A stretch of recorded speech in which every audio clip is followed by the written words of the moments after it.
We cannot all know everything there is to know. I'll look through the comment sections of my videos and you'll find I've made plenty of dumb little mistakes over the time I've been doing this, and I actually do research before I talk.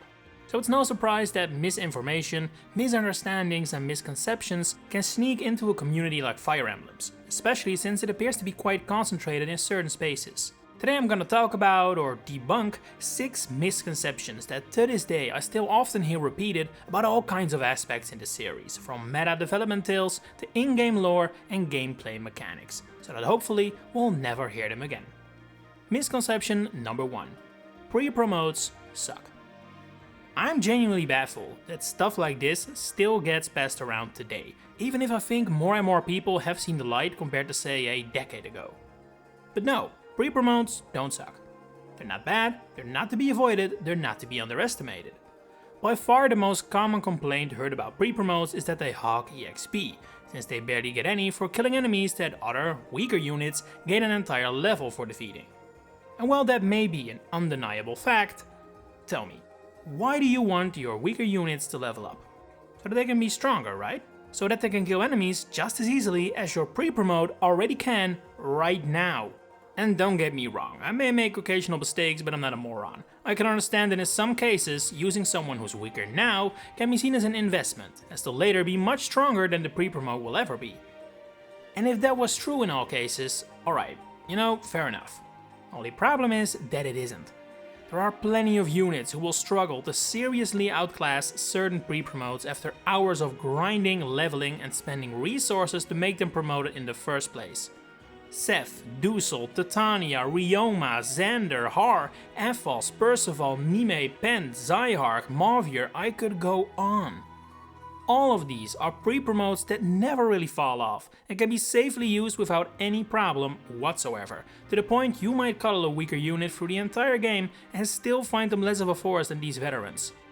Just like not all regular units are Edelgards, Azuras and Ikes, not all pre-promotes are Yagans and Gunters, so stop classifying them as if they are, and especially stop giving new players the advice not to use them, when they could very well prove the hero of their run. And again, don't get me wrong, if you don't like pre-promotes because you think they're boring and the finished product, more power to you. Hell, some runs, I might very well agree with you, they can be a little dull. But that doesn't mean they're bad or should not be used, that just means you prefer not using them. That's not the same thing. And it should go without saying that I'm not talking about the most effective, hardest difficulty runs here, where sometimes not using pre-promotes is indeed better. The discourse around pre-promotes far extends beyond these challenge runs, so the judgment of them should as well, I'd say. Misconception number 2. Chrom is a direct descendant of Marth and Shida. Okay, so this is one you can definitely be forgiven for believing, because Awakening makes it quite clear that Chrom is a descendant of the hero King Marth and is to follow in his footsteps. They look alike, obviously, and it's also not the case that this can be actually factually debunked as something that isn't true, but it's also most definitely not a fact. Chrom, as well as Lissa, Amarin, Lucina, Owain and whatever other child you make them have, are definitely on the same family tree as Marth, and let's chuck in Shida as well, cause come on, that relationship is canon. However, nowhere is it ever outright stated that Chrom is a direct descendant from Marth. Marth has a sister, Elise. Chrom could just as well be her and, dare I say, Merrick's distant offspring. There's even precedent for this, as Marth is actually not directly related to the legendary hero Henry, who's mentioned several times in the Arcania games. He's his great-grand-uncle, not his father or grandfather or any other direct connection. So if that heroic blood can be passed on to cousins, nephews and nieces, why can it do the same in the jump from Arcania to Elise?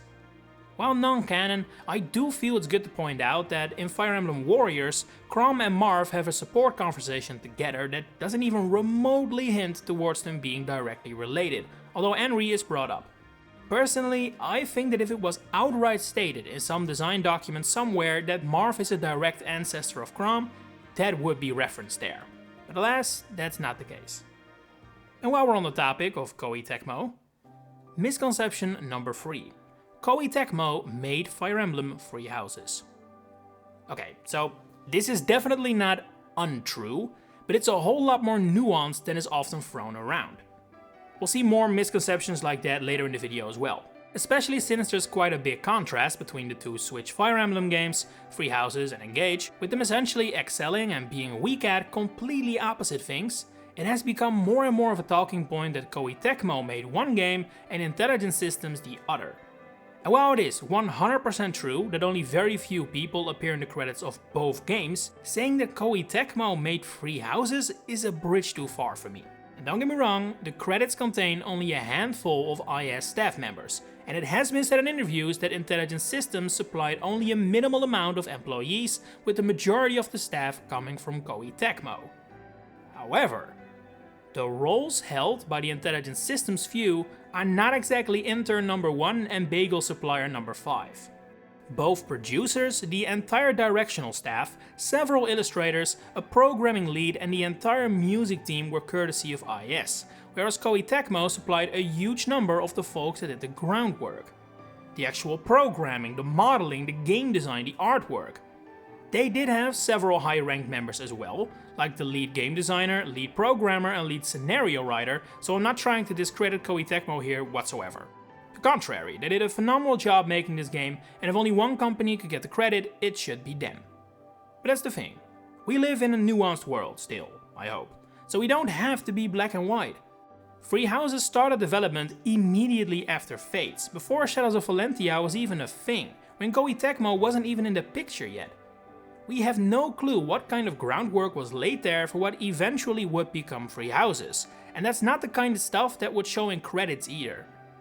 Not to mention that it's obvious that if Koei Tecmo were the players on the field, several important members of the coaching staff were from Intelligent Systems, and we simply do not know what the game would be like without their oversight and involvement.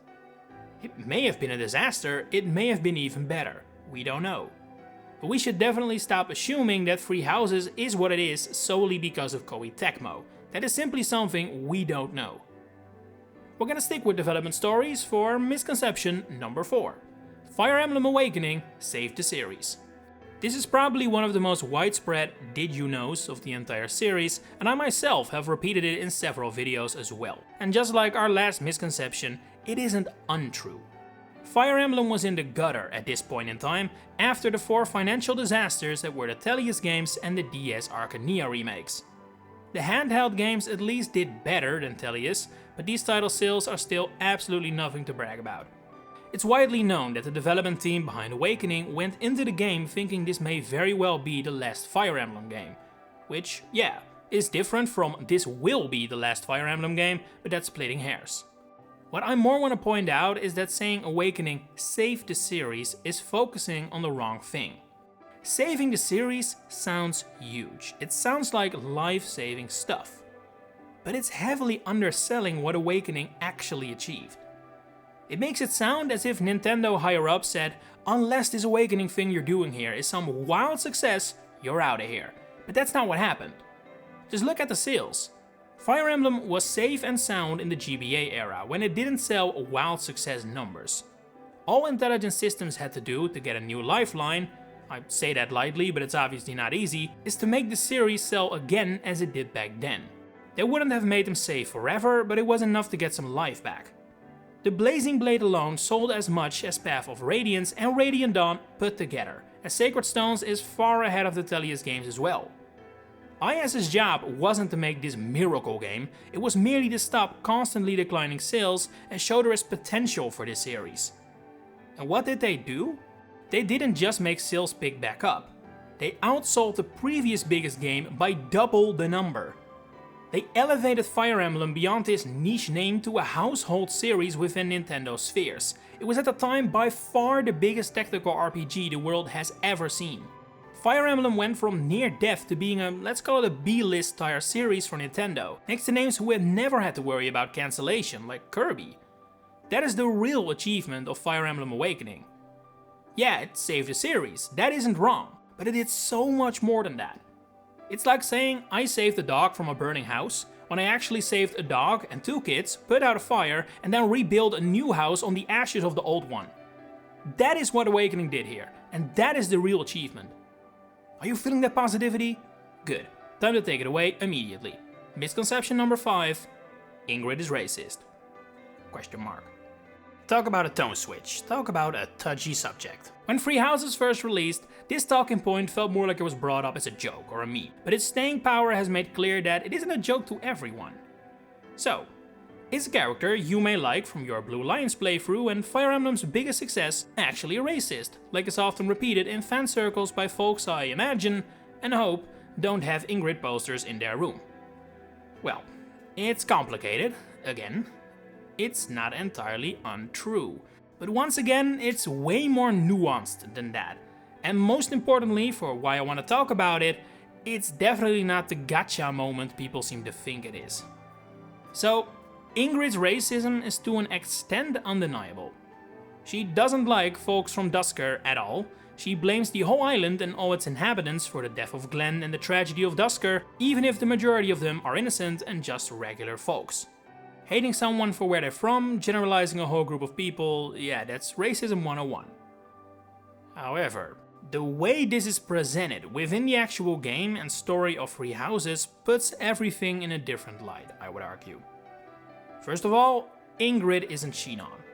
Her racist viewpoints are not really brought up anywhere in the story whatsoever. In fact, it seems to exist within a vacuum of certain screens and moments. Her profile mentions people of Duscur as a dislike, not a great look, but that's only in Free Houses, not Free Hopes, and it's never really brought up outside of her support with the Do. And even then, by the end of her C support, she's kinda over it already. So honestly, is Ingrid racist? I mean, during the first few chapters maybe, or if you decide to never get her support with the Do up. But beyond that, for the majority of the game, she has nothing against them, which is definitely not the same thing as we see with the aforementioned Shinon and Tellius, or I would even say Hilda in Free Houses. Her beliefs feel a lot more deep-rooted, institutional, while also having far less of a direct, personal reason, although her more bubbly character makes it less pronounced, and it's not like she doesn't develop over the course of the game. Anyway, to summarize, no, Ingrid isn't the actual CEO of racism, that's still Shinon. And finally, misconception number 6, localizers should just translate the game. Now, this is another big topic, one I will probably make a separate video about sooner rather than later to dive into actual examples and all that, but I did want to briefly bring it up here, because I feel like, in essence, too many people do not seem to understand the point of a localization team and what they have to do. One of the most common heard phrases when it comes to localization, not just in Fire Emblem but in gaming in general, is why did the localizers change this or that and include their own opinions, blah blah blah blah blah. Well, the answer to that question is because it's their job. A localizer is not a translator. A translator is supposed to literally turn the words from another language into another one. A localizer's job is to make sure the essence of the text, the emotions you're supposed to feel, the thoughts it is supposed to provoke, are as close as possible to what consumers of the original text felt, thought and experienced. A simple and not very controversial example is humor. So many jokes that are sort of funny in my native language, Dutch, just don't work in English or vice versa. I mean, 11 steps on a theater stage. Guess what? Theater play. See? That makes no sense. It doesn't make you laugh, it doesn't work. If you don't include the quite important detail that the Dutch word for theater play would also translate to theater broke or collapsed, then it doesn't work. And English and Dutch are actually not that different linguistically. We take a lot of culture from America as well. But Japan, that is a completely different story. It's a completely different culture with completely different values, traditions, what is considered normal, what is associated with what, and then I haven't even mentioned the language and how Japanese wordplay, for example, does not translate into English whatsoever. But for a game series like Fire Emblem that tackles serious topics like relationships, war, and even racism like we just saw, nuance and the little details are so important to get right that it's simply impossible to do if you just translate. You have to localize for that. And that doesn't mean every moment in the series is localized as well as it could be, that's a fact. But the idea that a localization isn't good because it is different from the source material is missing the point of localization completely. Those have been the misconceptions I had on my mind, but do you have any of your own? Now would be the time to share, and perhaps I can even make a sequel video, so leave them in the comments. If you enjoyed this video, please consider giving it a like and subscribe to the channel to stay updated on all my future Fire Emblem content coming up. For now, Thanks for watching and enjoy the rest of your day.